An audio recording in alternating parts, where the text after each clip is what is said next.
നമസ്കാരം. മാന്യ പ്രേക്ഷകർക്ക് കേരള ജ്യോതിഷത്തിലേക്ക് സ്വാഗതം. മരണം എല്ലാവർക്കും ഭയമുള്ള ഒരു സംഗതിയാണ്. ഭയം എന്നാൽ അജ്ഞതയാണ് എന്ന് കൂടി പറയേണ്ടി വരും. മരിച്ചു കഴിഞ്ഞാൽ എന്ത് സംഭവിക്കും എന്നുള്ള അറിവില്ലായ്മയിൽ നിന്നും ഭയം വന്നു ചേരുന്നു. ചുരുങ്ങിയ പക്ഷം താൻ ഈശ്വര സമക്ഷത്തിൽ എത്തിപ്പെടും എന്നുള്ളതായിരിക്കുന്ന കേവല വിശ്വാസമെങ്കിലും ഉണ്ടെങ്കിൽ അവർക്ക് മരണഭയം കുറവായിരിക്കും. മരണത്തെക്കുറിച്ചും മരണാനന്തര അവസ്ഥയെക്കുറിച്ചും മനുഷ്യൻ എന്നും ആശങ്കാകുലനാണ്. അവൻ തൻ്റെ അന്വേഷണം തുടർന്നുകൊണ്ടേയിരിക്കുന്നു. ആർഷജ്ഞാനത്തിൽ ഇങ്ങനെ പറയുന്നുണ്ട്: കർമ്മം ഹേതുവായി മനുഷ്യന് സ്ഥൂല ശരീരവാസത്തിന് കഴിവില്ലാതാകുമ്പോൾ മരണം അവനെ തേടിയെത്തുന്നു. മരണത്തിന് തൊട്ട് മുൻപ് എന്ത് സംഭവിക്കും? സ്പർശനം, രുചി, മണം എന്നിവയുടെ ബോധം അവനിൽ നിന്നും വിട്ടകലുന്നു.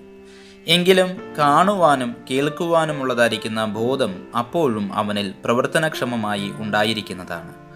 മരണത്തിന് മുൻപിലത്തെ അവസ്ഥ എന്ത് തന്നെയായാലും മരണസമയത്ത് മനുഷ്യന് ജാഗ്രത അവസ്ഥയേ ഉള്ളൂ.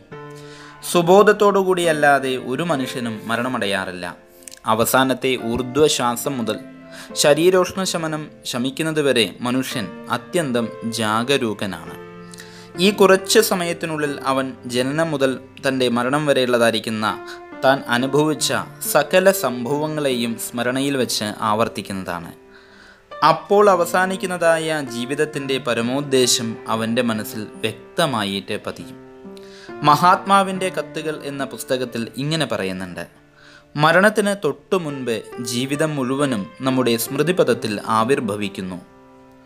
ഓരോ മുക്കിലും മൂലയിലും നിന്ന് ഒരു സംഭവത്തിന് പിന്നിൽ മറ്റൊന്നായി സകല ജീവിത അനുഭവങ്ങളെയും മറവിൽ നിന്നും പുറത്തേക്ക് കൊണ്ടുവരുന്നു.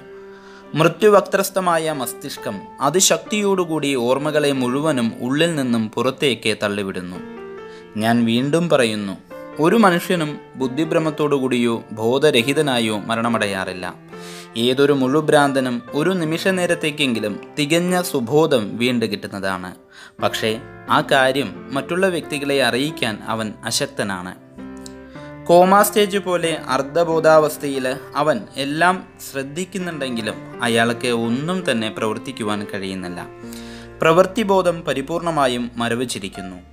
ശരീരം മരവിച്ചെങ്കിലും മറ്റുള്ള വ്യക്തികൾ പറയുന്നത് കേൾക്കുവാൻ കഴിയുന്നുണ്ട്, പക്ഷേ പ്രതികരിക്കുവാൻ കഴിയുന്നില്ല.